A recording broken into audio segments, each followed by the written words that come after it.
Heading into stage 11 on day 3 in Central Europe, just 10 seconds separated the top 4 and the pressure was on, with championship chasing Thierry Neuville holding a narrow lead until a nightmare stage in Austria. Oh, Thierry, it's a full 360 spin. It was a bit too wide on the entry and a bit too late going into the apex. Oh no! Oh, no! This is Thierry and Martin now off the road. They look as if they're in that kind of drainage ditch at the side of the road. Wow. 30 seconds lost, but he was still in it. The car never turned because it was slightly greasy. So I decided to go in the field. But on the way out, there was no way to get out. So we got stuck. Treacherous conditions were testing drivers' skills and nerves.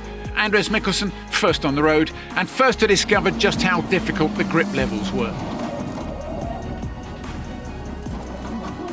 Adrien Fourmeau was also caught in it. Flat out.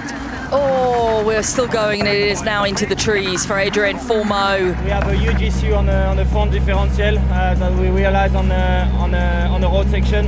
So I have no drive from the front, so every braking is just slow cut. Really difficult to drive. It's undrivable, basically, undrivable. And Takemura Katsuta went off-piste through the morning's final test, losing a chunk of time, but surviving the scare without damage. Things got worse for Fourmeau as drivers crossed the Austrian border into Germany in mist and fog. Another slide ended in damage, and this time he and Alex Correa forced to stop and inspect the problem, eventually forcing them to retire.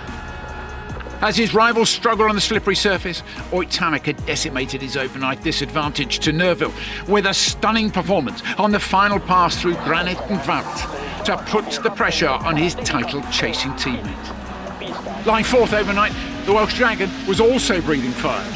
Elfyn Evans putting in a stunning drive on stage 10.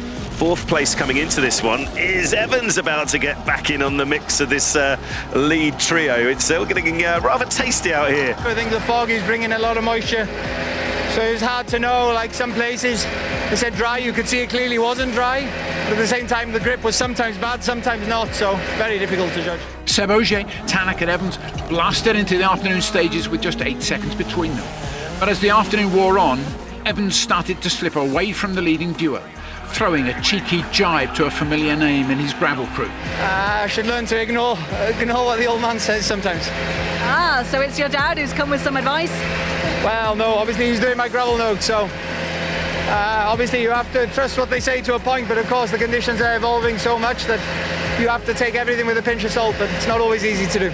Just 4 seconds between the top two heading into the final stage. With 18 points on the line for the fastest driver, it was maximum attack for both Ogier and Tanak. The Estonian set a solid benchmark, but his fastest stage time was eclipsed by Ogier, the Frenchman 1.1 seconds faster, to take an overnight lead of 5 seconds. So it's Ogier on top, ahead of Tanak, Evans and Neuville, who could still claim the title on Sunday if things go his way. Katsuta fifth, ahead of Sami Piari, Gregoire Munster and WRC 2 leader Nikolai Gryazin.